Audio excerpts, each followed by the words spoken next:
ನಮಸ್ಕಾರ. ನಾನು ಪ್ರಕಾಶ್ ಕುಮಾರ್ ಎಂ, ಸಹಾಯಕ ಕೃಷಿ ನಿರ್ದೇಶಕ, ಸಕಲೇಶಪುರ ತಾಲೂಕು. ಇವತ್ತು ಬಹುಮುಖ್ಯವಾಗಿ ಕರ್ನಾಟಕ ರೈತ ಸುರಕ್ಷಾ ಪ್ರಧಾನಮಂತ್ರಿ ಫಸಲ್ ಬಿಮಾ ಯೋಜನೆ ಅಂತಕ್ಕಂಥ ಈ ಒಂದು ಬೆಳೆ ವಿಮೆ ಬಗ್ಗೆ ರೈತರಿಗೆ ಜಾಗೃತಿಯನ್ನ ಮತ್ತಷ್ಟು ನೀಡೋದಕ್ಕೆ ಬಯಸ್ತಾ ಇದ್ದೇನೆ.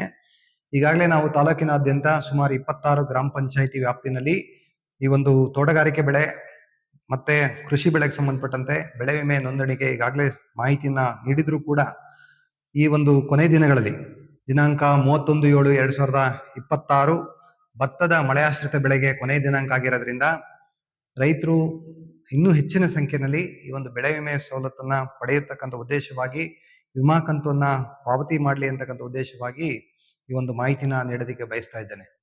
ಬೆಳೆ ವಿಮೆ ಎಲ್ಲಿ ಮಾಡಿಸೋದಕ್ಕೆ ಅವಕಾಶ ಇದೆ ಅಂತಂದ್ರೆ ತಾಲೂಕಿನ ಯಾವುದೇ ಒಂದು ರಾಷ್ಟ್ರೀಕೃತ ಬ್ಯಾಂಕ್ ಇರ್ಬೋದು ಅಥವಾ ಕೋಆಪರೇಟಿವ್ಸ್ ಬ್ಯಾಂಕ್ ಇರ್ಬೋದು, ಇಲ್ಲೆಲ್ಲನೂ ಕೂಡ ಒಂದು ಬೆಳೆ ವಿಮೆ ನೋಂದಣಿನ ಮಾಡೋದಕ್ಕೆ ಅವಕಾಶ ಇದೆ. ರೈತರು ಎಲ್ಲಿ ತಮ್ಮ ಬ್ಯಾಂಕ್ ಖಾತೆನ ಹೊಂದಿದ್ದಾರೆ ಅದೆಲ್ಲ ಬೆಳೆ ಈ ಒಂದು ವಿಮೆಗೆ ನೋಂದಣಿ ಮಾಡೋದಕ್ಕೆ ಅವಕಾಶ ಇದೆ. ಮತ್ತೆ ಈ ಒಂದು ಸಾಮಾನ್ಯ ಸೇವಾ ಕೇಂದ್ರ CSC ಸೆಂಟರ್ ಅಂತ ಏನ್ ಕರಿತೇವೆ, ಅಥವಾ ಗ್ರಾಮ ಒನ್ ಸೆಂಟರ್ಸ್ ಅಂತ, ಇಲ್ಲೆಲ್ಲನೂ ಕೂಡ ಈ ಒಂದು ಬೆಳೆ ವಿಮೆ ನೋಂದಣಿನ ಮಾಡೋದಕ್ಕೆ ಅವಕಾಶ ಇದೆ. ರೈತರು ಒಂದ್ ವೇಳೆ ಬೆಳೆನ ಮುಂದೆ ಬೆಳಿತೀವಿ, ಈಗಾಗಲೇ ಸಸಿ ಮಡಿ ಅಂತ ಇದೆ ಭತ್ತಕ್ಕೆ ಸಂಬಂಧಪಟ್ಟಂತೆ ಮಾಹಿತಿ ಹೇಳೋದಾದ್ರೆ, ಅಥವಾ ನಾಟಿ ಮಾಡಿದ್ರು ಕೂಡ, ಅಥವಾ ಇನ್ನೂನು ಆ ಒಂದು ತಯಾರಿಲಿದ್ರು ಕೂಡ ಆಲ್ರೆಡಿ ನಾವು ಭತ್ತನ ಬೆಳಿತೀವಿ ಅಂತಕ್ಕಂಥ ಒಂದು ಕನ್ಫರ್ಮೇಶನ್ ಮೇಲೆ ಬೆಳೆ ವಿಮೆ ನೋಂದಣಿನ ಮಾಡಿಸ್ಬೋದು. ಇನ್ನು ನಾನು ಬೆಳೆ ಬೆಳೆದಿಲ್ಲಲ್ಲ, ಮತ್ತೆ ನೋಂದಣಿ ಮಾಡಬೇಕಾ ಅಥವಾ ಇಲ್ವಾ ಅಂತಕ್ಕಂಥದ್ದು ಗೊಂದಲ ಬೇಡ.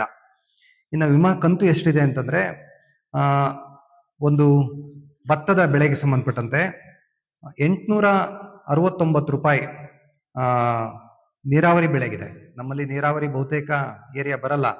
ಬಹುತೇಕ ನಮ್ಮ ಪ್ರದೇಶ ಬರ್ತಕ್ಕಂಥದ್ದು ಸಕಲೇಶಪುರ ತಾಲೂಕಿನಲ್ಲಿ ಮಳೆಯಾಶ್ರಿತ ಬೆಳೆ. ಮಳೆಯಾಶ್ರಿತ ಬೆಳೆಗೆ 605 ರೂಪಾಯಿ ಒಂದು ಎಕರೆಗೆ ಇರುತ್ತೆ.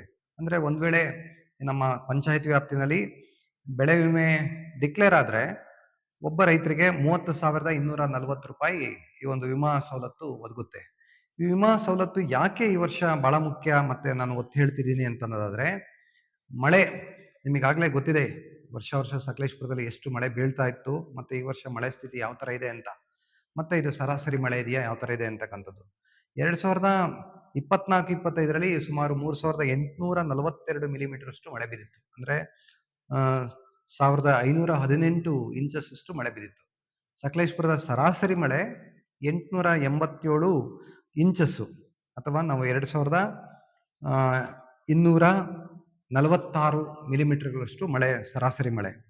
ಇನ್ನು ಈ ವರ್ಷ ಈಗಾಗಲೇ ನಾವು ಜುಲೈ 27ನೇ ತಾರೀಕಲ್ಲಿದ್ದೇವೆ. ಇವತ್ತು 1,677.5 ಅಂದ್ರೆ 662 ಇಂಚಸ್ ಮಳೆ ಸರಾಸರಿ ಏನ್ ಬೀಳಬೇಕಾಗಿತ್ತು, ಅಲ್ಲಿಗೆ 539 ಅಷ್ಟೇ ಮಳೆ ಬಿದ್ದಿದೆ. ಅದರಲ್ಲೂ ಈ ಒಂದು ಜುಲೈ ಮಾಹೆ ಮತ್ತೆ ಈ ಒಂದು ಜೂನ್ ಅಂತ್ಯದಲ್ಲಿ ಒಂದು 2 ವಾರದಲ್ಲಿ ಅಲ್ಲಲ್ಲಿ ಒಂದು ಬೀಳ್ತಕ್ಕಂಥ ಮಳೆಯಿಂದ ಈ ಪ್ರಮಾಣ ಮಳೆ ಅಷ್ಟೇ ನಮಗೆ ನಿರೀಕ್ಷಿತವಾಗಿ ಸಿಕ್ಕಿದೆ. ಈಗ ಇದು ಕೇವಲ 81% ಅಷ್ಟೇ ಮಳೆ ಬಿದ್ದಿದೆ. ಇನ್ನು ನಮಗೆ 19% ಅಷ್ಟು ಶಾರ್ಟ್ ಫಾಲ್ ಇದೆ ಮಳೆ. 2025-26ರಲ್ಲಿ 4,357 ಮಿಲಿಮೀಟರ್ ಅಂದ್ರೆ 1,722 ಇಂಚಸ್ ಅಷ್ಟು ಮಳೆ ಯಥೇಚ್ಛವಾಗಿತ್ತು. ಅಂದ್ರೆ ಯಥೇಚ್ಛವಾಗಿ ಅತಿವೃಷ್ಟಿ ಅಥವಾ ಅನಾವೃಷ್ಟಿ ಇವೆರಡೂ ಸಂಬಂಧಪಟ್ಟಂತ ಸಿಚುವೇಶನ್ಗಳಲ್ಲಿ ಬೆಳೆ ವಿಮೆ ತುಂಬಾ ಪೂರಕ. ಇಲ್ಲ ಅಂತಂದ್ರೆ ನಮಗೆ ನಾವು ಯಾವುದೇ ನಮ್ಮ ಏನೊಂದು ಎಕ್ಸ್ಪೆಂಡಿಚರ್ ನಾವೇನು ಬೆಳೆಗೆ ಪೂರಕವಾಗಿ ಹೂಡಿಕೆ ಬಂಡವಾಳನ ಮಾಡಿರ್ತೀವಿ, ಆ ಬಂಡವಾಳನೂ ಕೂಡ ಇಲ್ಲದಂತ ಪರಿಸ್ಥಿತಿ ಬಂದ್ಬಿಡುತ್ತೆ. ಈ ವರ್ಷ ನಮಗೆ ಬಹುತೇಕವಾಗಿ ನಮ್ಮ ನಿರೀಕ್ಷಿತ ಏರಿಯಾ ಏನಿದೆ ಬೆಳೆ ವಿಸ್ತೀರ್ಣ ಅದು ಆಗ್ತಾ ಇಲ್ಲ. ಇನ್ನು ನಾವು 1,300-400 ಒಂದು ಹೆಕ್ಟೇರ್ಗಳಷ್ಟೇ ಪ್ರಮಾಣದಲ್ಲಿ ನಾಟಿ ಕಾರ್ಯ ಆಗಿದೆ. ಇನ್ನು ನಾವು 7,500 ಇತ್ತೀಚಿನ ದಿನಗಳಲ್ಲಿರ್ತಕ್ಕಂಥ ಸರಾಸರಿ ಒಂದು ಬೆಳೆ ವಿಸ್ತೀರ್ಣ ಸುಮಾರು 14,000 ಹೆಕ್ಟೇರ್ ಅಷ್ಟು ನಮ್ಮ ಭತ್ತಕ್ಕೆ ಪ್ರದೇಶ ಏರಿಯಾ ಬಂದರೂ ಕೂಡ ವಿಸ್ತೀರ್ಣ ನಾವು 7,000 ಅರ್ಧಕ್ಕರ್ಧ 7,500 ಹೆಕ್ಟೇರ್ ಅಷ್ಟೇ ನಮ್ಗೆ ಈ ಒಂದು ಬೆಳೆ ವಿಸ್ತೀರ್ಣ ಆಗ್ತಾ ಇತ್ತು. ಅದರಲ್ಲೂ ಒಂದು 2-3 ವರ್ಷಗಳಿಂದ ಕ್ರಮೇಣವಾಗಿ ಬೆಳೆ ವಿಸ್ತೀರ್ಣ ಕಡಿಮೆ ಆಗ್ತಿದೆ. ಅದರಲ್ಲೂ ಈ ವರ್ಷ ಈಗಾಗಲೇ ಏನು ಒಂದು 4,000 ಅಂದಾಜಿಗೆ ಹೆಕ್ಟೇರ್ ಅಷ್ಟು ಈ ಒಂದು ಜುಲೈ ಅಂತ್ಯದ ಒಳಗಡೆ ನಮಗೆ ವಿಸ್ತೀರ್ಣ ಆಗ್ಬೇಕಾಗಿತ್ತು. ಅದು ಇನ್ನೂ ಕೂಡ 1,300 ಈ ಪ್ರಮಾಣದಲ್ಲಿ ಹೆಕ್ಟೇರ್ ಪ್ರಮಾಣದಲ್ಲಿ ಬೆಳೆ ನಾಟಿ ಆಗಿದೆ. ಇನ್ನು ಸಾಕಷ್ಟು ಡಿಫ್ರೆನ್ಸಸ್ ಇದೆ. ಇನ್ನು ಸಸಿ ಮಡಿಲಿದ್ರು ಮತ್ತೆ ಈ ಹಂತದಲ್ಲಿದ್ರೂ ಕೂಡ ನಾಟಿ ಇನ್ನೂ ಆಗಬೇಕಾಗಿದೆ. ಸರಾಸರಿಯಾಗಿ 81% ನಮಗೆ ಅಷ್ಟೇ ಮಳೆ ಬಿದ್ದಿರ್ತಕ್ಕಂಥದ್ದು. ಇಲ್ಲಿ ಮಧ್ಯಂತರ ಬೆಳೆ ವಿಮೆ ಏನಾದ್ರು ಮಧ್ಯದಲ್ಲಿ ಕ್ರಾಪ್ ಫೇಲ್ಯೂರ್ ಆದ್ರೆ, ಬೆಳೆ ನೆಟ್ಟ ಮೇಲೆ ಫೇಲ್ಯೂರ್ ಆದ್ರೆ, ಅಥವಾ ಸ್ಟಾರ್ಟಿಂಗ್ ನಾವು ಈ ಒಂದು ಹಂತದಲ್ಲಿ ಕನಿಷ್ಠ ಒಂದು 25% ನಿರೀಕ್ಷಿತ ಒಂದು ಪ್ರದೇಶ ಬರಲಿಲ್ಲ ಅಂತಂದ್ರೆ, ಅಥವಾ ಬೆಳೆ ಎಲ್ಲ ಬಂದು ಅಂತಿಮವಾಗಿ ಒಂದು ಬರಪೀಡಿತ ಏನಾದರೂ ಡಿಕ್ಲೇರ್ ಆದಂಥ ಸಂದರ್ಭದಲ್ಲಿ ಒಂದು ಪಂಚಾಯತ್ ವ್ಯಾಪ್ತಿನಲ್ಲಿ ಸಂಪೂರ್ಣವಾಗಿ ನಾವೇನು ಬೆಳೆ ಕಟಾವು ಪ್ರಯೋಗಗಳನ್ನ ಸರ್ಕಾರದ ನಿಯಮ ಪ್ರಕಾರ ಕೈಗೊಳ್ಳುವಂಥ ಸಂದರ್ಭದಲ್ಲಿ ಅವರೇಜ್ ಈಲ್ಡ್ ಅಂತ ಹೇಳ್ತೀವಿ, ಸರಾಸರಿ ಇಳುವರಿ ಪ್ರಮಾಣದಲ್ಲಿ ಈ ಒಂದು ಮಳೆ ಈ ಒಂದು ದುಸ್ಥಿತಿ ಪರಿಣಾಮವಾಗಿ ಸರಾಸರಿ ಇಳುವರಿ ಮೀಟೌಟ್ ಆಗಲಿಲ್ಲ ಅಂತಂದ್ರೆ, ಆವಾಗ ಅಂತಹ ಒಂದು ಗ್ರಾಮ ಪಂಚಾಯತಿ ಸಂಪೂರ್ಣವಾಗಿ ಈ ಒಂದು ಬೆಳೆ ನಷ್ಟಕ್ಕೆ ಒಳಪಟ್ಟಂತೆ ಆಗುತ್ತೆ. ಬೆಳೆ ನಷ್ಟಕ್ಕೆ ಸರ್ಕಾರ ಬೆಳೆ ಪರಿಹಾರ ನೀಡ್ತಕ್ಕಂಥದ್ದೇ ಬೇರೆ, ಮತ್ತೆ ಬೆಳೆ ವಿಮೆನೇ ಬೇರೆ. ಬೆಳೆ ನಷ್ಟ ಅಂದ್ರೆ ಸರ್ಕಾರ ಡಿಕ್ಲೇರ್ ಮಾಡಿರುತ್ತೆ, ಸರಿ ಸುಮಾರು ಒಂದು ಹೆಕ್ಟೇರ್ಗೆ 8,500 ಈ ರೀತಿ ಡಿಕ್ಲೇರ್ ಮಾಡಿರುತ್ತೆ ನಮ್ಮ ಕೃಷಿ ಬೆಳೆಗೆ ಸಂಬಂಧಪಟ್ಟಂತೆ. ಆದ್ರೆ ಬೆಳೆ ವಿಮೆ ಅಂದ್ರೆ ನಾನು ಈಗಾಗಲೇ ಹೇಳಿದಾಗೆ ಆ ಒಂದು ಪಂಚಾಯತಿ ವ್ಯಾಪ್ತಿಗೆ ವಿಮೆ ಒಳಪಟ್ರೆ ರೈತರಿಗೆ ವಿಮಾ ಕಂತು ನಾನು ಹೇಳಿದ್ನಲ್ಲ, ಒಂದು ಎಕರೆಗೆ 30,240 ಆ ಒಂದು ಪಂಚಾಯತಿ ವ್ಯಾಪ್ತಿಯಲ್ಲಿ ಯಾರೆಲ್ಲ ವಿಮೆ ಕಟ್ಟಿರ್ತಾರೆ ಅವರಿಗೆಲ್ಲರೂ ಕೂಡ ಅನುಕೂಲ ಆಗುತ್ತೆ.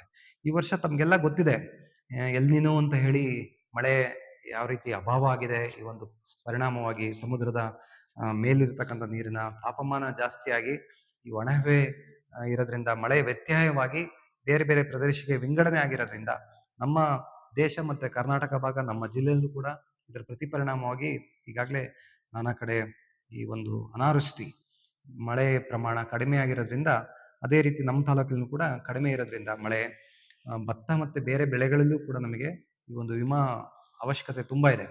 ತೋಟಗಾರಿಕೆ ಬೆಳೆಗಳಲ್ಲಿ ವಿಮೆ ಕಂತನ್ನ ಕಟ್ಟಿದ್ದಾರೆ ರೈತರು ಒಂದು ಉತ್ತಮ ಸಂಖ್ಯೆಯಲ್ಲಿ.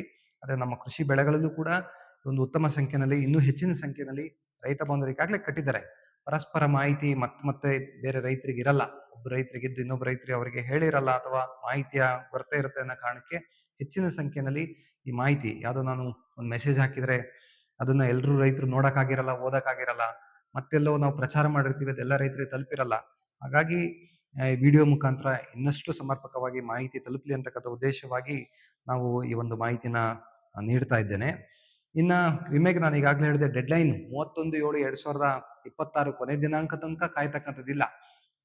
ನಾಳೆ ನಾಡಿದ್ರಲ್ಲೇನೆ ವಿಮೆ ಕಂತನ್ನ ಕಟ್ಟಿದ್ರೆ ಆ ವಿಮೆ ಕಂತು ಸಂಬಂಧಪಟ್ಟಂತ ಬ್ಯಾಂಕ್ ಖಾತೆಗೆ, CSC ಸೆಂಟ್ರಲ್ ಕಟ್ಟಿರ್ತೀರಾ, ಅದು ಸಂಬಂಧಪಟ್ಟಂತ ಬ್ಯಾಂಕ್ ಖಾತೆಗೆ ವರ್ಗಾವಣೆ ಆಗಿಲ್ಲ ಅಂದ್ರೆ ಮತ್ತೆ ಅದು ಕನ್ಸಿಡರ್ ಆಗಲ್ಲ. ಅವಾಗ ನೀವು ಕಟ್ಟಿದ್ದು ದುಡ್ಡು ಮತ್ತೆ ನಿಮ್ಗೆ ವಾಪಸ್ ರಿಟರ್ನ್ ಆಗ್ತಕ್ಕಂಥ ಸಂಭವ ಇರುತ್ತೆ. ನಾನು ವಿಮೆ ಕಟ್ಟದೆ ನನ್ನಿಂದ ಮತ್ತೆ ನನಗೆ ವಾಪಸ್ ಬಂತು, ನಾನೇನ್ ಮಾಡ್ಲಿ ಅಂತ. ಅಂದ್ರೆ ಕೊನೆ ಈ ಒಂದು ತಾರೀಕಿನ ತನಕ ಈ ವಿಮೆ ಕಂತನ್ನ ಕಟ್ಟೋದಕ್ಕೆ ರೈತರು ಕಾಯಬಾರದು ಅಂತಕ್ಕಂಥದ್ದು ಮತ್ತೊಂದು ಮಾಹಿತಿ. ಇನ್ನು ದಾಖಲಾತಿಗಳು ಬಹಳ ಸರಳ. ಏನು ಆಧಾರ್ ಕಾರ್ಡು, ಬ್ಯಾಂಕ್ ಪಾಸ್ಬುಕ್, ಪಾಣಿ ಮತ್ತೆ ಬೆಳೆ ವಿವರ. ಅಂದ್ರೆ ನಾನು ಈಗಾಗಲೇ ಹೇಳಿದೆ, ಬೆಳೆ ನಾವು ಮಾಡ್ತೀನಿ ಅಂತಕ್ಕಂಥ ಮಾಹಿತಿ ಇದ್ರೆ ಸಾಕು. ಈಗಾಗಲೇ ನಾನು ಮಾಡಿರ್ಬೇಕು ಅಂತಕ್ಕಂಥದ್ದು ಏನಿಲ್ಲ. ನೆಕ್ಸ್ಟ್ ಕ್ರಾಪ್ ಸರ್ವೆನಲ್ಲಿ ಅದು ಡಿಪಿಕ್ಟ್ ಆಗಬೇಕು. ನಾವೇನು ಬೆಳೆ ಸಮೀಕ್ಷೆ ಮಾಡಿಸ್ತೀವಿ ಇವಾಗ, ಬೆಳೆ ಸಮೀಕ್ಷೆಯಲ್ಲಿ ನೀವೇನು ಬೆಳೆ ವಿಮೆ ಕಟ್ಟಿರ್ತಕ್ಕಂಥ ಮಾಹಿತಿ ಇದೆ ಅದಕ್ಕೂ ಟ್ಯಾಲಿ ಆದ್ರೆ ಆಗ ನಿಮಗೆ ವಿಮಾ ಸವಲತ್ತು ಪಡೆಯೋದಕ್ಕೆ ಪೂರಕವಾಗುತ್ತೆ ಅಂತಕ್ಕಂಥದ್ದು ಈ ಒಂದು ಮಾಹಿತಿ. ಮತ್ತೆ ಕೆಲವೊಂದು ಸರಿ ಪಂಚಾಯತಿ ವ್ಯಾಪ್ತಿ ಸಂಪೂರ್ಣವಾಗಿ ಬೆಳೆ ನಮ್ಮ ನಿರೀಕ್ಷಿತ ಇಳುವರಿ ಬರ್ಲಿಲ್ಲ ಅಂದ್ರೆ ಆ ಪಂಚಾಯತಿ ವ್ಯಾಪ್ತಿಯಲ್ಲಿ ಯಾರೆಲ್ಲ ವಿಮೆ ಕಟ್ಟಿರ್ತಾರೆ ಎಲ್ರಿಗೂ ಕೂಡ ವಿಮಾ ಸವಲತ್ತು ಬಂದ್ಬಿಡುತ್ತೆ. ಒಂದು ಬೆಳೆ ಚೆನ್ನಾಗಿದ್ದು ಯಾರೊಬ್ರು 90 ಭಾಗದ್ದು ಚೆನ್ನಾಗಿಲ್ಲ, 10 ಭಾಗ ಚೆನ್ನಾಗಿದ್ದವ್ರದ್ದು ಕೂಡ ವಿಮೆ ಕಟ್ಟಿದ್ರೆ ಎಲ್ರಿಗೂ ಕೂಡ ಸರಾಸರವಾಗಿ ಪಂಚಾಯತ್ ವ್ಯಾಪ್ತಿ ಪೂರ್ತಿ ನಷ್ಟ ಆಗಿದೆ ಅಂತಕ್ಕಂಥ ಮಾಹಿತಿ ಮೇಲೆ ಎಲ್ರಿಗೂ ವಿಮಾ ಸವಲತ್ತು ಬರುತ್ತೆ ಅಂತಕ್ಕಂಥದ್ದು ಒಂದು ಮಾಹಿತಿ. ಇನ್ನು ಕೆಲವು ಸಾರಿ ಈ ಯಾವುದೇ ಒಂದು ಪ್ರಕೃತಿ ಹಾನಿಗೆ ಸಂಬಂಧಪಟ್ಟಂತೆ, ಯಾವುದೇ ಘಟನೆಗಳಿಗೆ ಸಂಬಂಧಪಟ್ಟಂತೆ ವೈಯಕ್ತಿಕ ರೈತರದ್ದು, ಅಂದ್ರೆ ಪಂಚಾಯತಿ ವ್ಯಾಪ್ತಿನಲ್ಲಿ ಎಲ್ಲರದ್ದು ಚೆನ್ನಾಗಿರ್ಬೋದು, ಅಂದ್ರೆ ವೈಯಕ್ತಿಕ ಒಂದು ರೈತರ ಜಮೀನಲ್ಲಿ ಏನಾದ್ರು ಬೆಳೆ ನಷ್ಟ ಆದ್ರೆ ಅವರು ವಿಮೆ ಈ ಒಂದು ಸವಲತ್ತನ್ನ ಪಡೆಯೋದಿಕ್ಕೆ ಬೆಳೆ ನಷ್ಟ ಆದಂತ 72 ಗಂಟೆಗಳ ಮುಂಚಿತವಾಗಿ ಒಂದು ಟಾಲ್ ಫ್ರೀ ಸಂಖ್ಯೆ ಇದೆ, 1800-103-5490 ಅಂತ. ಅಂದ್ರೆ 1800-103-5490 ಈ ಸಂಖ್ಯೆನ ರೈತರು ನೋಟ್ ಮಾಡ್ಕೋಬೇಕು. ಈ ಸಂಖ್ಯೆಗೆ ರೈತರು ಒಂದು ನೇರವಾಗಿ ಕರೆನ ಮಾಡ್ಬೋದು, ಅಥವಾ ವಾಟ್ಸಪ್ ಮುಖಾಂತರ 70-655-14447 ಅಂತ ಈ ಒಂದು ವಾಟ್ಸಪ್ ಸಂಖ್ಯೆಗೆ ಸಂಬಂಧಪಟ್ಟಂತ ರೈತರು ನಂದು ಇಂಡಿವಿಜುವಲ್ ಆಗಿ, ಅಂದ್ರೆ ನನ್ನ ವೈಯಕ್ತಿಕವಾಗಿ ಬೆಳೆ ನಷ್ಟ ಆಗಿದೆ, ಅನ್ನೋ ಮಾಹಿತಿನ ರವಾನೆ ಮಾಡಿದ್ರೆ, ಅಂದ್ರೆ ಆ ಒಂದು ದೂರನ್ನ ನೋಂದಣಿ ಮಾಡಿದ್ರೆ ಆ ಮುಖಾಂತರ, ಆ ಪರ್ಟಿಕ್ಯುಲರ್ ರೈತರದ್ದು 72 ಗಂಟೆ ಒಳಗಡೆ ಸಂಬಂಧಪಟ್ಟಂತ ವಿಮಾ ಅಧಿಕಾರಿ ಜಂಟಿ ಸಮೀಕ್ಷೆಯನ್ನು ಕೈಗೊಂಡು ಕ್ಷೇತ್ರ ಭೇಟಿಯನ್ನ ಮಾಡಿ, ಈಗ ಹೇಗೆ ವೆಹಿಕಲ್ಗೆ ಪ್ರಾಬ್ಲಮ್ ಆಗಿದೆ ಅಂದ ತಕ್ಷಣನೇ ನಾವು ಯಾವ ರೀತಿ ವಿಮಾ ಕಂಪ್ನಿಯವರು ವೆಹಿಕಲ್ನ ಇನ್ಸ್ಪೆಕ್ಷನ್ ಮಾಡಿಬಿಟ್ಟು ರಿಪೋರ್ಟ್ ಅನ್ನ ಮಾಡ್ತಾರೆ. ಈ ಒಂದು ಹಾನಿ ಆ ಮಟ್ಟಕ್ಕೆ ಇತ್ತು ಅನ್ನೋದಾದ್ರೆ, ಹೌದು ವೈಯಕ್ತಿಕವಾಗಿ ಹಾನಿ ಉಂಟಾಗಿದೆ ಇಂಡಿವಿಜುವಲ್ ರೈತರದ್ದು ಅಂತಾದ್ರೆ, ಈ ನೋಂದಣಿ ಮೇಲೆ ಅವರಿಗೆ ವಿಮಾ ಒಂದು ಕಂತಿನ ಸೌಲಭ್ಯ ದೊರಕುತ್ತೆ. ಮತ್ತೆ ನಮ್ಮ ತಾಲೂಕಿನಲ್ಲೂ ಕೂಡ ವಿನಯ್ ಅಂತಕ್ಕಂಥವ್ರು ಇಫ್ಕೋ ಟೋಕಿಯೋ ಸಂಸ್ಥೆ ಈ ವರ್ಷ ವಿಮಾ ಕಂಪ್ನಿ ಯಾವುದು ಅಂತಂದ್ರೆ IFFCO Tokyo life insurance company ಏನಿದೆಯಲ್ಲ, ಅದು ನಮ್ಮ ಕ್ರಾಪ್ ಇನ್ಸೂರೆನ್ಸ್ ಇಫ್ಕೋ ಟೋಕಿಯೋ ಅಂತಕ್ಕಂಥದ್ದನ್ನ ಈ ವರ್ಷ ಮಾಡ್ತಾ ಇದೆ. ನಮ್ಮ ತಾಲೂಕಿನ ಕೋಆರ್ಡಿನೇಟರ್ ಒಬ್ರು ಇರ್ತಾರೆ ವಿಮಾ ಕಂಪ್ನಿ ಅವ್ರದ್ದು ನಂಬರು ವಿನಯ್ ಅಂತ ಹೇಳಿ. ಸದ್ಯಕ್ಕೆ ಅವ್ರದ್ದು 9071291931 ಇವರಿಗೆ ದೂರವಾಣಿ ಸಂಖ್ಯೆಗೆ ಕರೆ ಮಾಡ್ಬೋದು. ಇವರು ಸ್ಪಂದಿಸಿ ಅಥವಾ ಯಾವುದೇ ಸಂಬಂಧಪಟ್ಟಂತೆ ದೂರಿದ್ರೆ ನೀವು ನಾನು ಹಿಂದೆ ಹೇಳಿದೆ ಟೋಲ್ ಫ್ರೀ ಸಂಖ್ಯೆ 1800-103-5490 ಈ ಸಂಬಂಧಪಟ್ಟಂತೆ ಕೂಡ ನೀವು ರೈಸ್ ಮಾಡ್ಬೋದು. ಈ ಸಂಸ್ಥೆಯವರು ಏನಾದ್ರು ಸ್ಪಂದಿಸ್ತಾ ಇಲ್ಲ, ಏನು ತಾಲೂಕಿನ ವಿಮಾ ಒಂದು ಸಂಸ್ಥೆಯ ಕೋಆರ್ಡಿನೇಟರ್ ಸ್ಪಂದಿಸ್ತಾ ಇಲ್ಲ ಅಂದ್ರೂ ಕೂಡ ನೀವು ದೂರನ್ನ ದಾಖಲು ಮಾಡ್ಬೋದು. ಮತ್ತು ನೇರವಾಗಿನೂ ಕೂಡ ನಾನು ಈಗ ಕೊಟ್ಟಂತ ನಂಬರಿಗೆ ಅವ್ರನ್ನ ದಾಖಲು ಮಾಡ್ಬೋದು. ತಾಲೂಕಿನಾದ್ಯಂತ ಇರ್ತಕ್ಕಂಥ ಎಲ್ಲ ಪ್ರಾಥಮಿಕ ಕೃಷಿ ಪತ್ತಿನ ಸಹಕಾರ ಬ್ಯಾಂಕ್ನ ಎಲ್ಲ ಸಿಇಒಗಳು, ಅಧ್ಯಕ್ಷರು ಮತ್ತೆಲ್ಲ ಸದಸ್ಯರುಗಳನ್ನ ನಾನು ಕೋರೋದು ಅಂತಂದ್ರೆ, ಈ ಒಂದು ಎಲ್ನಿನೋ ಎಫೆಕ್ಟ್ ಇರೋದ್ರಿಂದ, ಮಳೆ ನಮಗೆ ಅಭಾವ ಆಗಿರೋದ್ರಿಂದ, ಭತ್ತದ ಬೆಳೆ ನಮಗೆ ಬಹಳ ಮುಖ್ಯವಾಗಿರೋದ್ರಿಂದ, ಕಾಲಕ್ರಮೇಣ ಕಡಿಮೆ ಆಗ್ತಿದೆ ಏರಿಯಾ ಅಂತಕ್ಕಂಥದ್ದು ಒಂದು, ಮತ್ತೆ ಈ ರೀತಿ ಅನಾವೃಷ್ಟಿ ಅಥವಾ ಅತಿವೃಷ್ಟಿ ಸಂಬಂಧಪಟ್ಟಂತ ಸಂದರ್ಭದಲ್ಲಿ ಬೆಳೆ ವಿಮೆ ನೋಂದಣಿನ ಮಾಡಬೇಕು. ನೀವು ತಮಗೆಲ್ಲ ಅನುಭವ ಇದೆ. ಸಾಕಷ್ಟು ನಮಗೇನು ಇನ್ವೆಸ್ಟ್ ಮಾಡ್ತೀವಿ ಆ ಮಟ್ಟಕ್ಕೆ ನಿರೀಕ್ಷಿತ ಇಳುವರಿ ಒಂದು ಕೊರತೆ ಆದ್ರೆ ಮತ್ತೆ ನಿರೀಕ್ಷಿತ ಒಂದು ಬೆಲೆ ಸಿಗಲ್ಲ ಅಂತಕ್ಕಂಥದ್ದು ನಾವು ಹೇಳ್ತೀವಿ. ಅದರಲ್ಲೂ ಈ ರೀತಿ ಅತಿವೃಷ್ಟಿ ಅನಾವೃಷ್ಟಿ ಸಂದರ್ಭ ಬಂದ್ರೆ ಮತ್ತೆ ನಮಗೆ ಏನು ನಿರೀಕ್ಷಿತ ಆದಾಯ ಇರುತ್ತೆ ಅದು ತಟ್ಟಲ್ಲ. ಹಾಗಾಗಿ ನಾವು ವಿಮಾ ಕಂತನ್ನ ನಾವು ಎಷ್ಟೆಲ್ಲ ಇನ್ವೆಸ್ಟ್ ಮಾಡ್ತೀವಿ ಗೊಬ್ಬರದ ಮೇಲೆ, ಎಷ್ಟೋ ಸರಿ ಅಸುರಕ್ಷಿತ ಗೊಬ್ಬರ ಬಳಕೆ, ರಾಸಾಯನಿಕ ಬಳಕೆ ಮಾಡ್ತೀವಿ. ಅಂದ್ರೆ ಎಷ್ಟು ಪ್ರಮಾಣದಲ್ಲಿ ನಾವು ರಸಗೊಬ್ಬರ ಕೊಡಬೇಕು ಅಷ್ಟು ಪ್ರಮಾಣಕ್ಕಿಂತ ಯಥೇಚ್ಛವಾಗಿ ಒಂದು ಅವೈಜ್ಞಾನಿಕವಾಗಿ ರಸಗೊಬ್ಬರ ಪೂರೈಕೆಯನ್ನು ಕೂಡ ನಾವು ಮಾಡ್ತಾ ಇರ್ತೇವೆ. ಎಷ್ಟೋ ಸರಿ ರೋಗ ರುಜಿನ ಅಂತ ಹೇಳಿ ಮತ್ತೆ ಅವೈಜ್ಞಾನಿಕವಾಗಿ ನಾವು ಯಥೇಚ್ಛವಾಗಿ ಕೀಟನಾಶಕ, ಕ್ರಿಮಿನಾಶಕ ಇವನ್ನ ಬಳಸ್ತಾ ಇರ್ತೇವೆ ನಾವು. ಇದರಿಂದ ಒಂದು ಸಣ್ಣ ಮೊತ್ತ 605 ವಿಮಾ ಮೊತ್ತ ಅಂದ್ರೆ ಒಬ್ಬರು ರೈತರು ಪಾವತಿ ಮಾಡಿದ್ರೆ ಮತ್ತೊಬ್ಬ ರೈತರಿಗೆ ಈ ಒಂದು ರೊಟೇಷನ್ ಮುಖಾಂತರ ಈ ಒಂದು ಫಸಲ್ ಬಿಮಾ ಯೋಜನೆಯ ಸವಲತ್ತು ಸಿಗೋದ್ರಿಂದ ಹಾನಿಯಾದಂತ ಬೆಳೆ ಹಾನಿಯಾದಂತ ಒಳಪಟ್ಟಂತ ಸಂಕಷ್ಟಕ್ಕೆ ಒಳಗಾದಂತ ರೈತರಿಗೆ ಈ ಸವಲತ್ತು ಸಿಗುತ್ತೆ. ಆ ದೃಷ್ಟಿನಲ್ಲಿ 605 ಒಂದು ಎಕರೆಗೆ ಮೊತ್ತವನ್ನ ಒಂದು ಇನ್ವೆಸ್ಟ್ಮೆಂಟ್, ಏನು ಬೆಳೆ ಬೆಳಿಬೇಕಂತ ಇರತಕ್ಕಂತ ನಿಮಗೆ ಒಂದು ಇನ್ವೆಸ್ಟ್ಮೆಂಟ್ ಅಲ್ಲಿ ಇದು ಒಂದು ಸಣ್ಣ ಮೊತ್ತ. ಈ ಸಣ್ಣ ಮೊತ್ತವನ್ನ ಪಾವತಿ ಮಾಡಿ ವಿಮಾ ಸವಲತ್ತನ್ನ ಹೆಚ್ಚಿನ ಒಂದು ಅನುದಾನವನ್ನ ಪಡ್ಕೊಳ್ಬೇಕು ನಷ್ಟ ಹೊಂದಂತ ಸಂದರ್ಭದಲ್ಲಿ ಅಂತಕ್ಕಂಥದ್ದು ನನ್ನ ವೈಯಕ್ತಿಕ ಕೋರಿಕೆ.